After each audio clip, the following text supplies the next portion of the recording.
And we're live. I don't know how the sound is. Let's check sound. Sound looks good. I think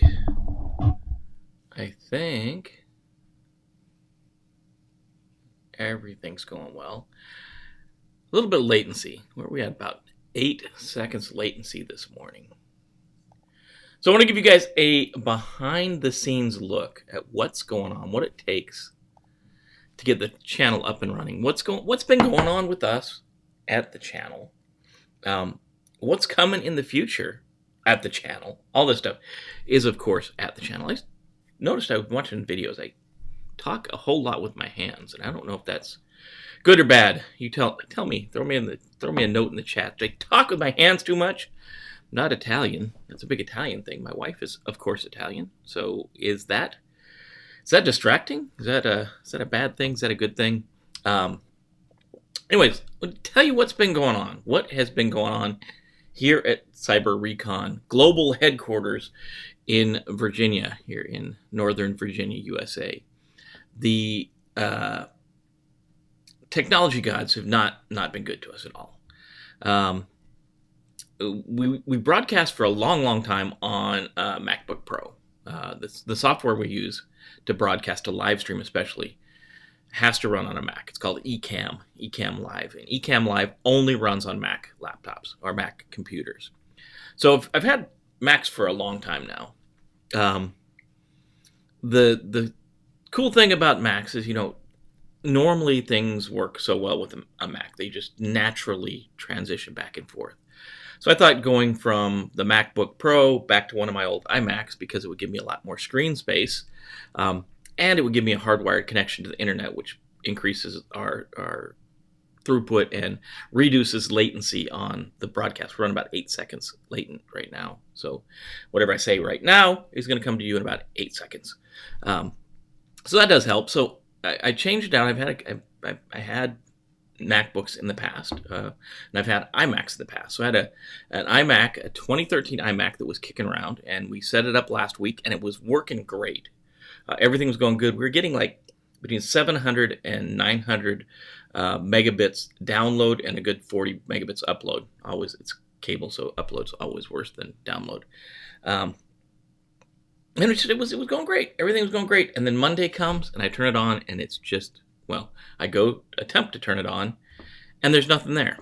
So made some backdoor deals and got with Jimmy, and I said, I know he had one of the other iMacs, so we traded the iMac for a MacBook, traded the 2013 for a 2015, moved things around, got everything up and running. And then by Tuesday, Wednesday, we had everything back installed, ready to go, went to launch it, and we brought the profiles over from the MacBook onto the iMac, and it just ran like a dog. I couldn't get software running, couldn't get anything going. Paul. Oh, I throw Paul. It's good to see you, Paul. Glad to see interaction in the morning. Keeps me going, especially early in the morning. So we shuffled things around, got everything going. I think we're gonna have to get a new iMac. So that's the new process. But needless to say, we got back up. We're up and running. So I want to give you guys a behind the scenes, what it takes, what's going on this side of the camera. And as you can see, there's no green screen back here. No green screen, so you can see what's behind me, including this plant. I'm always backwards. This plant, that plant is a champion. It's moved around, drug around. Normally it sits behind the green screen. If you see right over there, a little bit of the green screen, that's how we can get the scenes in the morning. And if I turn the green screen on, the funny thing is you'll see the green screen over there, and the plant right there will freak out because they now think they're bricks. So if we turn the green screen on, everything that's green thinks it's bricks back there. Kind of crazy. Every once in a while I wear a shirt that's yellow or too much green, and that freaks it out. So what have we done in the last month here? So one thing is we moved the kind of studio workspace around down here, and I'll show you. Where we're at used to be windows back here. Used to be a bunch of windows back here, which was fine when we were in the winter months. But when we moved over to summer and it started getting light at 7:30, light started streaming through the windows, and it would light up the green screen, and we'd get weird spots in the green screen. So it was over here. That's where all of this stuff used to be, and my workspace used to be over where we're at right now. So that's workspace day in, day out. That's where I do my normal 9 to 5 job, or whatever the hours end up being. Over there and over here is broadcast space, and also where Emily and Mako work to get all the little editing done and all that stuff done, the research and the building of the web page, which is coming along great. Courses should be out pretty soon, and that's a lot of stuff due to what Emily's doing. Emily's also building the Alexa app, which is going to be cool. So when that comes out, it's going to be cool. But you may want to know, what's going on. How does this all work behind the scenes? And I can show you. I can turn on this camera over here, and this is what it looks like behind the scenes. Glad it autofocused. So you can see a lot of stuff going on. First of all, right here, this thing is the dead iMac. This is the iMac. If I back up, you can see bad logic board. Logic board's bad in that. So one of the things we're going to do is we're going to take this thing. We're going to pull the screen off of it. I don't know if any of you guys have ever worked with an iMac. I haven't. So it's going to be a exercise. We're going to pull the screen off, and we're going to replace the logic board and get that thing hopefully up and running. So we'll see, can we save the dead iMac? You see the 2015 iMac over there. That runs normally where we see the PowerPoint deck, and everything comes from over there. The center screen right here normally doesn't have this live here. Yeah, this thing. Normally that's like over here, and I get the smaller live, but I don't have that right now. I can make this one smaller, I think. So I get the smaller live. I can put that up there. I can just leave it up here. And this is like when I do the news of the day, I can refresh myself on the things I forgot. Like today, we're talking about Go Fishing Day. That's what today is. So, let me bring this back over so I can see. This screen over here, let me do this real quick.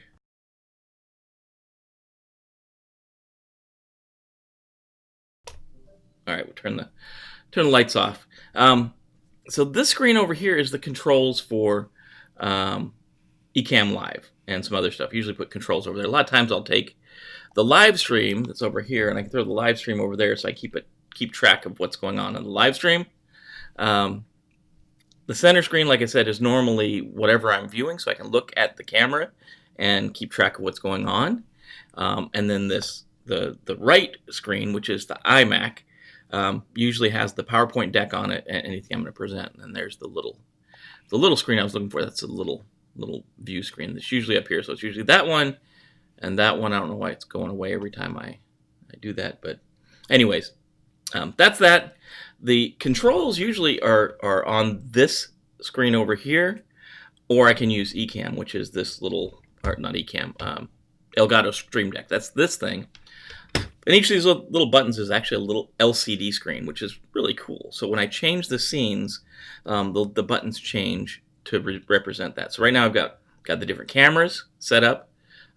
In this case, we've got 3 cameras set up. We've got the normal camera, the camera over there that's pointing at the old workspace, and the camera over here that is shooting over here. You'll also see up there is an iPhone. That's a camera that does a down shot. So when we want to do whiteboarding and that kind of stuff, it's on that camera. This thing is really cool. I've actually got the bigger one coming, the Elgato Extra Large, which is 32 buttons. This has 15. It can do great things, like I can pull the controls from over there into this deck, and right now I can only do 15 at a time. There's like folders I can build and all kinds of that stuff. But it does, like, I can do the sound effects, like the applause. I like my own applause. And I can do the scenes, like when I do it's National Go Fishing Day. Go fishing. And again, nobody knows where a lot of these holidays come from, but that's today, National Go Fishing Day. I could put gifts up there, like first coffee, because we do enjoy our cup of Illy coffee in the morning. This morning is in a New York cup, and I think this is one that I normally can't use. Let's get back to the main screen. This is one of the ones I can't use because there's a lot of green in it. If we go back over and turn our green screen back on, I guess it's not going to do it today.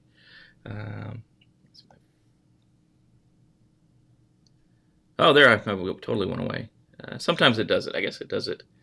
But it's every once in a while I get parts of this will turn into the green screen. Oh, it's probably because we don't have the lights on. Let's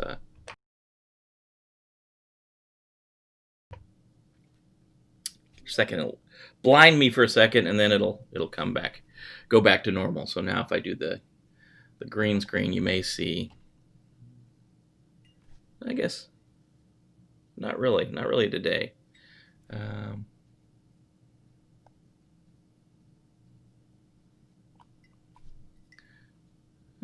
Not so much today. Sometimes it does it worse than others. I guess it's because I'm trying to show you live. It's not showing it.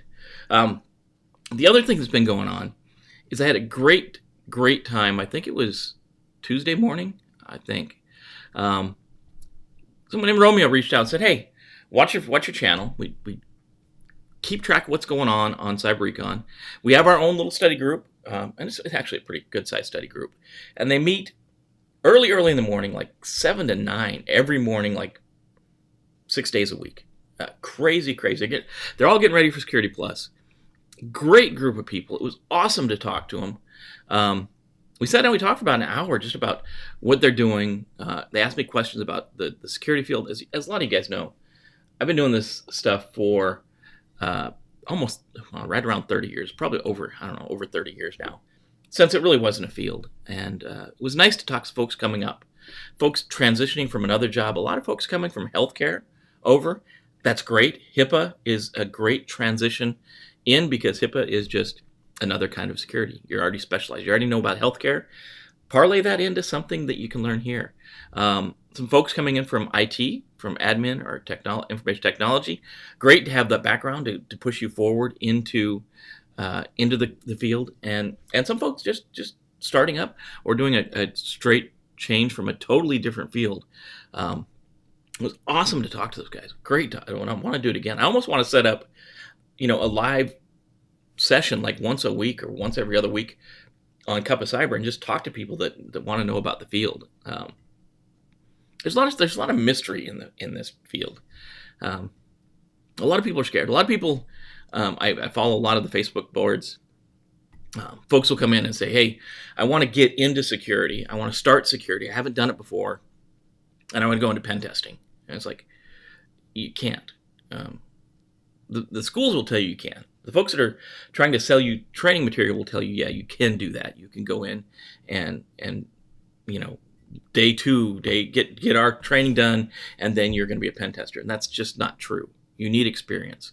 There are jobs you want to start in. The ISO roles. There's, if you want to be a pen tester, it a lot of times be hard getting in right off the bat, but you can become a security control assessor, and then become a pen tester, maybe even a red teamer after that.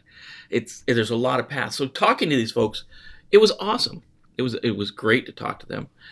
Romeo set it up. I know there's another session. When we left after an hour, there was still 18 questions to go. So it might be worth doing a live stream and just talking about the field, whatever you want to know about the field or the exams. I don't know every single exam. I'm not up on every single certification. I know probably about almost every one of them in security. I've held quite a few of them. I've let quite a few of them expire just because you have to maintain them. You have to pay for them. You got to pick and choose which ones you're going to keep after a while. So the bottom line was it was great talking to those folks. If anybody wants me to, want to set up time to talk, I would love to do it. I'd love to, again, the point is getting the next generation ready for the security field. Whether that's folks transitioning, professionals transitioning from another field over, people brand new out of school, people that are just starting school and don't know what to take. If I can help you, I'd love to. Love to be able to help you. That'd be a great thing. The other thing we're doing, we're going to switch up a little bit the way we're doing the broadcasting. So I think Cup of Cyber is just going to be the news from now on. We're going to cut the second half of it off, and that'll be a standalone video on its own. It normally is later in the day anyways. It gets split apart, and that's just the way we've been doing it. So we're just probably going to just do that from the get go. So Cup of Cyber will just be about the news, the day, stuff, events of the day in cyber, and then we'll have the other videos. The other thing we want to do is stuff like taking that Mac apart over there, that iMac apart, building security or building your small office, home office network and environment, your IT environment, and securing it. It needs to be I think there's a whole track around that. We talked a lot about AWS, Amazon Web Services, starting a track around that. So there's a lot of stuff we want to do, a lot of stuff we want to get going. We just need you to know, what would help you guys? What helps you understand this field? Where are you at in the transition plan? Where are you at in your development plan? Are you a professional in the field? That would be great to hear from you. If you're switching over from another field, that'd be awesome to hear too. If you just don't know if you want to do this or not, we'd love to talk about that as well. There's so many different paths, so many different ways you can go in security. Cybersecurity is a giant field. Everything from folks in a security event monitoring situation, like a security operations center, like a SOC, to pen testing, to database security, to security management, all over the place. There's so many different paths. What are you looking for? What is it that you want to know is what I want to know. But that's, I think we talked a bit this morning. What's the ins and outs? What's behind it? What does it look like, behind the scenes we still got our coffee cup up and running there. What's behind the scenes of it? There's other stuff going on here too. You can see the studio lights, the overhead lights are still pointing at the old location over there. The cool Pac-Man game. This is an actual 80s Pac-Man game that's been rebuilt, and it's actually got an 80-in-1 board in it. You guys want to build one of those? We've got a couple empty cabinets from the 80s still sitting in storage to build. We could build one of those things, show you how easy it is to build a retro cabinet and have some 8-bit gaming going on. Over there, across, you can see the big screen back there. That's a virtual reality set up on a big, gigantic, well, it's a couple years old now, a gaming PC over there that's running Oculus Rift for gaming. You guys want to know about virtual reality? Whether gaming or whether you're using it to promote IT. I mean, there's a lot of things you can do with augmented reality and virtual reality. Is that something you're interested in? I always thought it would be really interested in seeing something like virtual reality or augmented reality of a network where you could see the network and see the attack coming across. That would be really cool. What are the things you want to know? I'm really thinking about the track on small office, home office, starting from the basic internet router that you get from Comcast or whoever. How do you secure that? How do you secure your printers? How do you secure your workstations?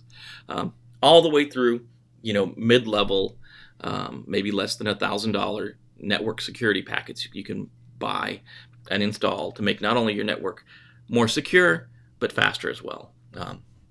Let me know. But anyways, that's what we want to talk about today. That's the word of the day. So let me know what you think.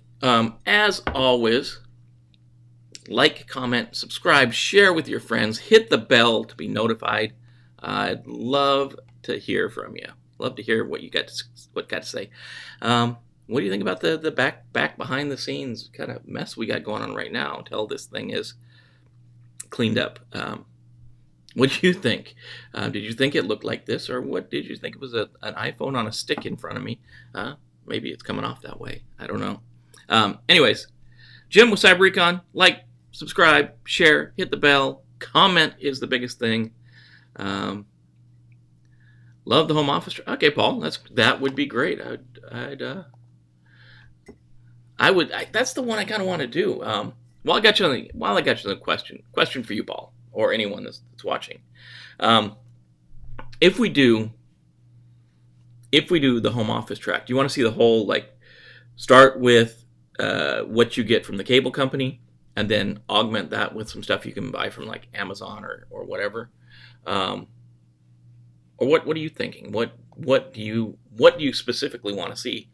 The basics, securing like um, a new. You can't say that. I didn't mean to put your alias on the screen there, Paul. We'd love to see what you think, what you'd like to see. Would it be the basics, or would it be deep into installing custom applications, custom software, custom hardware, that kind of stuff?